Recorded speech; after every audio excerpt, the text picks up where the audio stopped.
Hello. तो आज हम बात करने वाले हैं डिफरेंशिएशन चैप्टर की, जो बहुत इंपॉर्टेंट टॉपिक है हमारे क्लास 12 के लिए। ठीक है, डिफरेंशिएशन हम क्लास 11 में भी सीख चुके हैं, लेकिन हमने मोस्टली जो भी डिफरेंशिएशन मेथड्स यूज़ किए थे वो बाय फर्स्ट प्रिंसिपल किए थे। ठीक है, इस चैप्टर में हम फॉर्मूलाज यूज़ करेंगे, लेकिन उससे पहले हम एक बार ये डिस्कस कर लेते हैं डिफरेंशिएशन क्या होता है।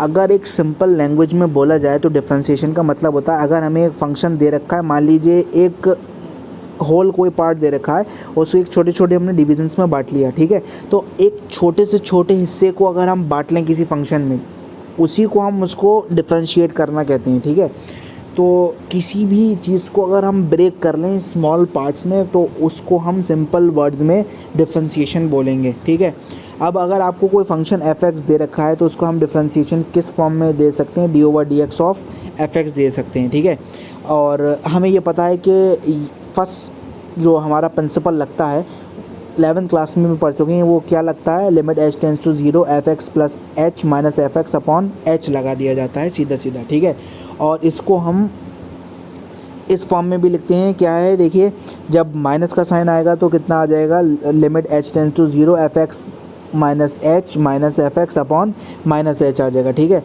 तो हम इसको क्या बोलते हैं, देखिए डेरिवेटिव भी बोलते हैं, और the differentiation with respect to x, किसके रिस्पेक्ट में हो रही है, एक्स के रिस्पेक्ट में हो रही है। ठीक है, अगर यहाँ पर वाई लिखा होता डी ओवर डी वाई इस तरीके से, तो हम बोलते हैं हमारा फंक्शन वाई के रिस्पेक्ट में डिफरेंशिएट हो रहा है। ठीक है, अब क्या करना है, देखिए जो डिफरेंशिएशन के बाद हमको इसको इस फॉर्म में लिखते हैं जिसे हम बोलते हैं एफ डैश। ठीक है, तो एफ डैश एक्स का मतलब है differentiation with respect to x, और इसको कैपिटल डी एफ एक्स के फॉर्म में भी लिखा जाता है। ठीक है, अब देखिए कि स्टेटमेंट दे रखा है, क्या है, समटाइम द डेरिवेटिव और differentiation of a function F x is also called the differential coefficient. तो इसका दूसरा नाम एक और निकल कर हमारे सामने आता है, जिसको हम डिफरेंशियल कोफिशिएंट भी बोलते हैं। ठीक है, अब देखिए क्या है, the process of finding the derivative of a function by using the definition is called the differentiation from first principle के हिसाब से जब हम करते हैं, जो ये दे रखा है हमें F x plus h minus f x upon H, तो इसको हम बोलते हैं डिफरेंशिएशन बाय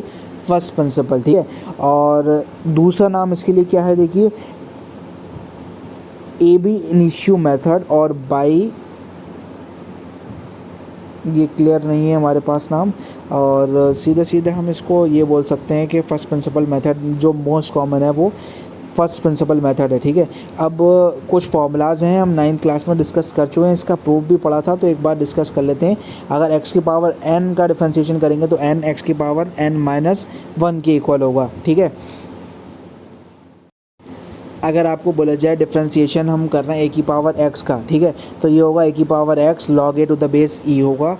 अगर log x का टू द बेस a हम डिफरेंशिएशन करेंगे तो ये किसके इक्वल होता है, 1 upon x log a to the base e के इक्वल होगा। cos x का डिफरेंशिएशन माइनस sin x के इक्वल होता है। cot x का डिफरेंशिएशन होता है minus cos x square x। ये ध्यान रखना है हमें, देखिए जब cot की बारी आती है तो माइनस का साइन लग जाता है, c के टर्म्स के साथ माइनस का साइन आता है। ठीक है, और जैसे cos के साथ माइनस का साइन आ गया, cot के साथ माइनस cosec आ गया, cosec का करेंगे तो minus cosec x cot x हो जाएगा। ठीक है, अब अगर आपको बोला जाए डिफरेंशिएशन करना है d over d x of e की पावर एक्स, तो ये सीधा हमें ई की पावर एक्स ही देगा। ये हम प्रूफ 11th क्लास में भी डिस्कस कर चुके हैं इसका। D over d x of log x to the base e है, तो ये इक्वल हो जाएगा 1 अपॉन एक्स के। D over d x of sine x है, ये किसके इक्वल होगा, कॉज एक्स के इक्वल होता है। D over d x of tan x किसके इक्वल होगा, सेक स्क्वायर एक्स के इक्वल होगा। ठीक है, और d over d x of sec x किसके इक्वल होगा, सेक एक्स टेन एक्स के इक्वल होगा।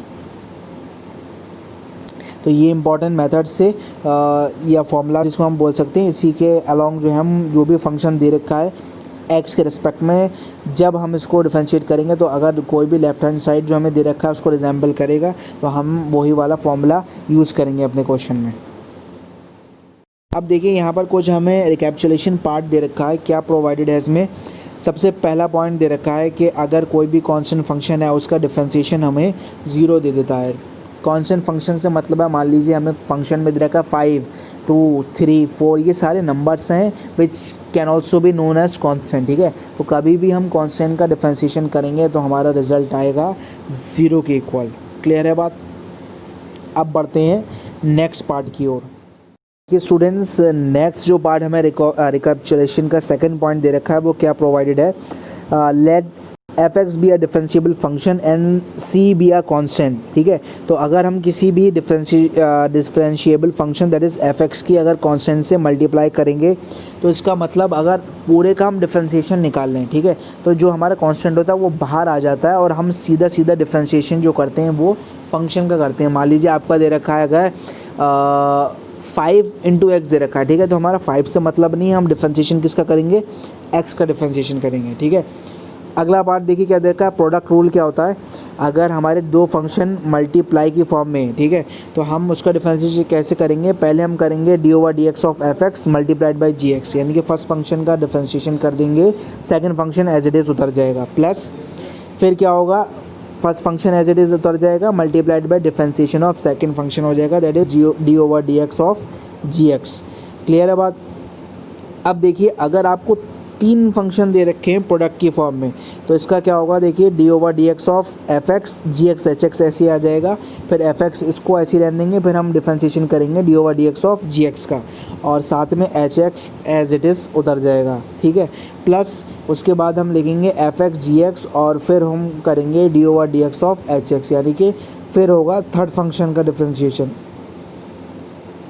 आई होप यहाँ तक आप लोगों को बात क्लियर होगी। अब हम फोर्थ पॉइंट की बात करते हैं जिसको हम क्वेश्चन रूल बोलते हैं। ये सारे ही हम डिस्कस कर चुके हैं क्लास 11th में भी, तो इसीलिए हमें रिकैप्चुलेशन में प्रोवाइडेड है।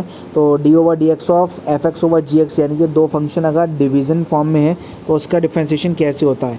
देखिए इसको हम सेकंड फंक्शन मान लेते हैं जो डिनोमिनेटर होता है, और इसको हम मान लेते हैं फर्स्ट फंक्शन। तो क्या होगा, देखिए second function into differentiation of first function, ये फॉर्मूला है, इसको याद करना है हमें, माइनस फिर उसके बाद क्या आएगा, उसके बाद आता है हमारा first function into d over d x of g x, यानी कि डिफरेंशिएशन ऑफ सेकंड फंक्शन आ जाएगा, ठीक है, डिवाइडेड बाई, अच्छा ये बहुत इंपॉर्टेंट बात है हमें याद रखनी है कि डी जी एक्स जो है हमारा डिनोमिनेटर, इसका हम क्या रखते हैं, स्क्वायर रखते हैं, ठीक है। तो इस तरीके से हम डिफरेंशिएशन के लिए फॉर्मूलाज यूज़ करेंगे। प्रोडक्ट रूल होगा, यानी कि दो फंक्शन अगर मल्टीप्लिकेशन में है तो प्रोडक्ट रूल लगेगा, और अगर डिवीज़न फॉर्म में है तो हम लगाएंगे क्वोशिएंट रूल। अब एक एग्जांपल हम डिस्कस कर लेते हैं। हमें डिफरेंशिएट करना है इस फंक्शन को विद रिस्पेक्ट टू एक्स, तो मैं ये वाला थोड़ा सा आपके साथ डिस्कस करना चाह रहा हूँ। क्या दे रखा है, देखिए ई की power x log into root x into 10x दे रखा है, ठीक है। तो यहाँ पर हमें क्लियरली तीन फंक्शन दिखाई दे रहे हैं। वो तीन फंक्शन कौन कौन से हैं हमारे, एक है ई की पावर एक्स, दूसरा है लॉग अंडर रूट एक्स, और तीसरा फंक्शन है हमारा 10x, ठीक है। तो इसको किस तरीके से करेंगे, तो हमें पता है कि जब फंक्शन हमारे मल्टीप्लाई फॉर्म में होंगे तो हम लगाएंगे प्रोडक्ट रूल। तो प्रोडक्ट रूल क्या कहता है, देखिए सबसे पहले हमें लगाना पड़ेगा d over d x of e की power x into 1/2 log x into 10x, ठीक है। तो अब देखिए क्या करेंगे, 1/2 जो है, देखिए कांस्टेंट जो होता है वो सीधा सीधा बाहर आ जाता है, जो मैंने आपको इसमें बताया था, c into d over d x of f x, तो ये यहीं पर हम लगाएंगे, ठीक है। तो यहाँ पर देखिए क्या दे रखा है हमें, सबसे पहले तो हम d over d x of e की power x log x into 10x लिख लेंगे। अब हम डिफ्रेंशिएशन करेंगे फर्स्ट फंक्शन का, सेकंड और third function as it is आ जाएगा, ठीक है। फिर हम plus first function differentiation of second function into third function as it is आ जाएगा। अगले पार्ट में होगा हमारा first function into second function और d over d x of, यानी कि 10x हमारा थर्ड फंक्शन का डिफरेंशिएशन होगा। अब स्टूडेंट्स हमें पता है कि ई की पावर एक्स का जो डिफरेंशिएशन होता है वो ई की पावर एक्स होता है, और सेकंड फंक्शन जो लॉग एक्स है उसका क्या होगा, 1/x होगा। तो ये हो जाएगा ई की power x 10x upon x. Next part दे रखा है हमें 10x का, जब हम डिफरेंशिएशन करेंगे ये इक्वल होता है सेक स्क्वायर एक्स के, तो ई की power x log x into sec square x हो जाएगा। तो यहाँ पर देखिए तीनों पार्ट में ही हम कॉमन ले सकते हैं। कॉमन टर्म हमारा है ई की पावर एक्स, देखिए यहाँ पर भी आ रहा है, यहाँ पर भी आ रहा है और यहाँ पर भी आ रहा है। तो तीनों पार्ट से जब ई की पावर एक्स हम कॉमन लेंगे तो 1/2 ई की पावर एक्स, और अंदर क्या बचेगा, log x 10x plus 10x upon x plus log x into sec square x बचेगा। तो इस तरीके से हम क्वेश्चन सॉल्व करेंगे।